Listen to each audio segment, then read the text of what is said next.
नमस्कार, मैं दीपाली, आप देख रहे खबर फास्ट इंडिया कनेक्ट में आपका स्वागत है। चलिए शुरुआत करते हैं इस वक्त की बड़ी खबर से, जो कि राजधानी दिल्ली से सामने आ रही है। जानकारी देते कि राजस्थान, मध्य प्रदेश समेत 5 राज्यों में बजेगा चुनावी बिगुल।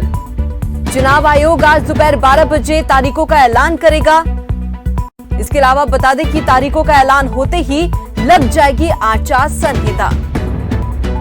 राजस्थान, मध्य प्रदेश समेत 5 राज्यों में चुनावी बिगुल जो है वो बच चुका है। और ऐसे में आपको ये भी बता दें कि आज चुनाव आयोग की तरफ से प्रेस कॉन्फ्रेंस की जाएगी। 12 बजे का समय प्रेस कॉन्फ्रेंस का रखा गया है और इंतजार है तारीखों के ऐलान होने का।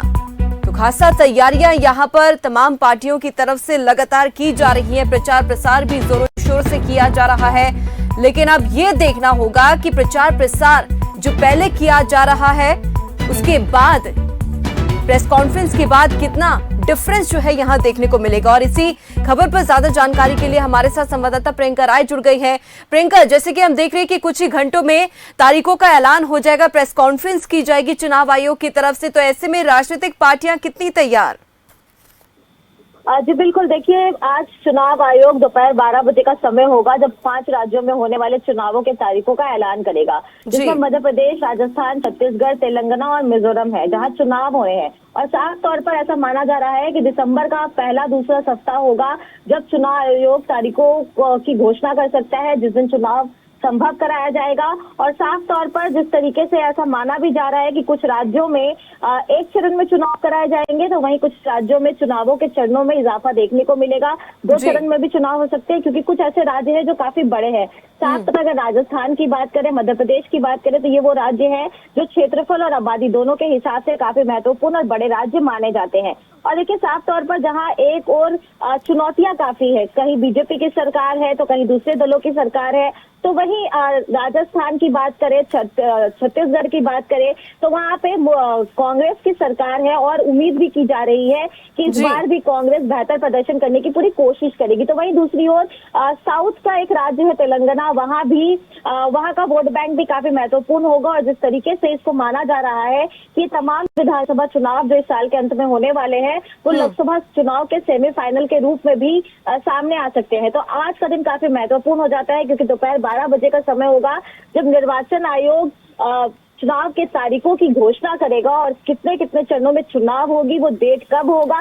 इन तमाम चीजों पर जो बादल लगे हुए थे वो छट जाएंगे और साफ तौर पर चुनावों की तारीखें सामने आ जाएंगी। दीपाली जी, लेकिन प्रियंका, यहाँ पर सवाल ये उठता है कि कैंपेनिंग जो है तमाम पॉलिटिकल पार्टियों की तरफ से लगातार की जा रही है और अभी भी की जा रही है, लेकिन ऐसे में ये मेरा सवाल ये है कि अब चुनावों की तारीखों के ऐलान के बाद किस तरीके से कैंपेनिंग जो है वो की जाएगी? क्या डिफरेंस रहेगा अब की कैंपेनिंग में और जो बाद में कैंपेनिंग होगी?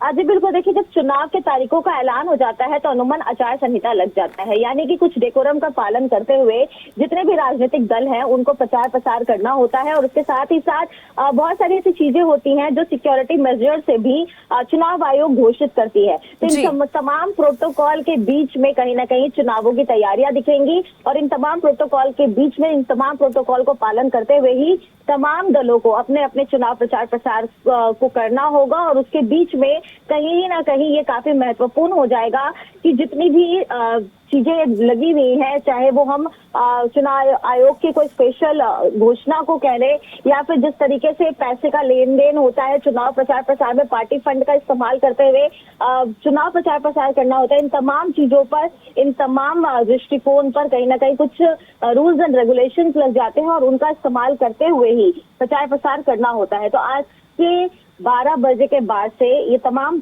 5 चुनावी राज्य काफी महत्वपूर्ण हो जाते हैं, क्योंकि इनको आने वाले ये जो कुछ महीने बचे हैं उस महीनों में प्रोटोकॉल का पालन करते हुए चुनावी रणनीति बनाते हुए चुनावी मैदान में उतरना होगा। जी चलिए, बहुत बहुत धन्यवाद प्रियंका राय तमाम जानकारी के लिए। तो जिसकी हमारी संवाददाता प्रियंका राय ने भी यहाँ पर विस्तृत जानकारी दी है। आपको बता दें कि 12 बजे का समय जो है रखा गया है, चुनाव आयोग की तरफ से प्रेस कॉन्फ्रेंस की जाएगी और अब देखना ये होगा कि सभी राजनीतिक पार्टियां जो है फिलहाल के लिए तैयार नजर आ रही है, लेकिन उसके बाद जो है जनता का मूड क्या कुछ कहता है ये देखना होगा। चलिए लेते उसके बाद फिलहाल के लिए मेरे साथ बस इतना ही। देखते रहिए खबर फास्ट, दीजिए मुझे इजाजत, नमस्कार।